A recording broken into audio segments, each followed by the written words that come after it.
Depuis des siècles, sa silhouette trapue ponctue les paysages arides du grand sud-ouest marocain. Les chèvres et les chameaux raffolent de ses fruits. L'arganier, c'est l'or vert du Maroc. On en tire l'huile d'argane. Cet arbre joue un rôle essentiel pour l'équilibre écologique de la région et constitue un atout de poids pour le développement durable des zones rurales. Or, en moins d'un siècle, plus du tiers de l'arganeraie a disparu. Dans les années 20 000 hectares de forêt ont disparu pour approvisionner en chauffage Casablanca, Safi et Marrakech. Aujourd'hui, de l'arganeraie ne subsiste que 20 millions d'arbres sur 830 000 hectares. En 1999, l'UNESCO a classé l'arganier comme patrimoine mondial. Élément clé de la biodiversité, il forme aussi avec les oasis une ceinture naturelle contre l'avancée du désert. Mais dans des bourgades reculées comme à Italio-Hamou, plus que la protection de la biodiversité et la lutte contre la désertification, c'est l'amélioration de la vie ordinaire qu'on attend de lui. À la coopérative des femmes, ces villageoises comptent sur l'huile d'argane pour sortir de leur isolement. Khadija préside la coopérative. Elle veille à ce que tout le monde respecte les règles d'hygiène à la lettre. Cette coopérative de femmes est toute récente et les Marocaines doivent apprendre à travailler ensemble. Avant la création de la coopérative, produire de l'huile d'argane, c'était beaucoup plus pénible et difficile pour nous les femmes. Chaque femme devait trouver ses propres clients sur le souk hebdomadaire. Ce n'est plus nécessaire maintenant. Maintenant, on travaille ensemble dans des locaux qui nous appartiennent à nous toutes. C'est une expérience nouvelle pour nous.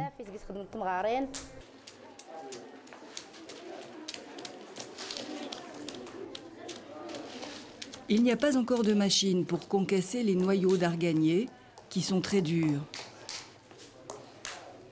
Mais en groupe, on peut parler, chanter, et le travail se fait mieux. Maintenant, dans l'atelier de la coopérative, on sent une vraie motivation et une volonté exceptionnelle. Avant, c'était beaucoup plus morose. Et nous voulons avancer avec ce projet. Nous avons le problème de la sécheresse ici. L'arganier résiste à la sécheresse et l'huile d'argane, c'est la seule ressource que j'ai. Alors j'en attends un prix raisonnable qui corresponde vraiment à mon travail. La coopérative fait partie du projet Arganier, un projet de développement qui vise notamment à améliorer les revenus des femmes et leur statut social. Maintenant, elles commencent à jouer un rôle important dans la vie économique de la région. Avant, ni l'huile d'argane ni les femmes n'avaient de valeur. Maintenant, les deux sont valorisés et estimés. Et maintenant, avec notre coopérative, nous sommes fiers de dégager un revenu important.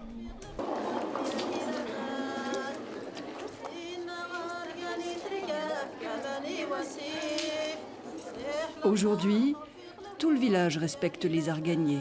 On ne les coupe plus. Le village protège son trésor.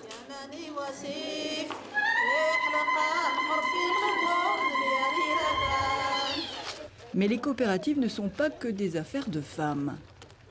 Sadiq Idrissi travaille au développement du projet Arganier et les hommes ont leur rôle à jouer. 42 coopératives ont déjà été constituées, ce qui représente 2000 femmes. Et l'objectif de Sadiq pour l'année prochaine, c'est de doubler les chiffres des adhérentes. Cofinancé par l'État marocain et l'Union européenne, ce projet de 12 millions d'euros veut étoffer le réseau coopératif. Comme ici, à Taroudan. Avec 5 autres coopératives de la région, les femmes d'Aïtalio-Hamou y ont monté un groupement d'intérêt économique. Pour l'extraction semi-automatisée, l'embouteillage, la conquête des marchés étrangers, mieux vaut avancer ensemble. Une seule coopérative ne peut pas commercialiser l'huile d'argane. C'est pour cela qu'ils ont créé un groupement d'intérêt économique pour se regrouper et pour valoriser l'huile d'argane. Sadiq Idrissi se rend aujourd'hui à Belfast, beaucoup plus au sud, à la lisière des dunes de sable. L'enjeu ici, c'est de combattre l'avancée du désert. Les cultures intensives consomment 8000 tonnes d'eau à l'hectare chaque année. Les pousses d'arganier seulement 30 tonnes.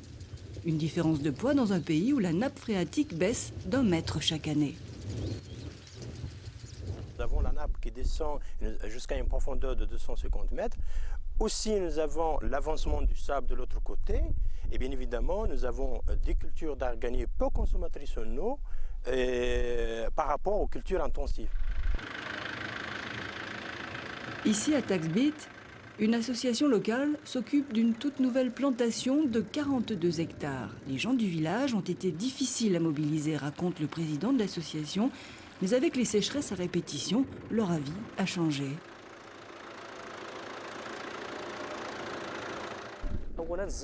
Premièrement, la culture du blé n'est plus aussi lucrative que dans le passé. Deuxièmement, l'apport financier que draine la culture de l'arganier est bien plus important. C'est pour cela que nous essayons de convaincre les gens de planter des arganiers.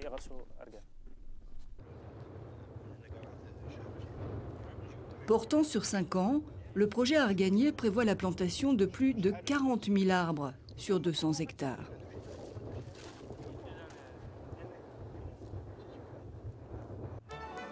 À des kilomètres de là, sur un autre continent, l'aventure de l'argane continue. Nous sommes à Montpellier.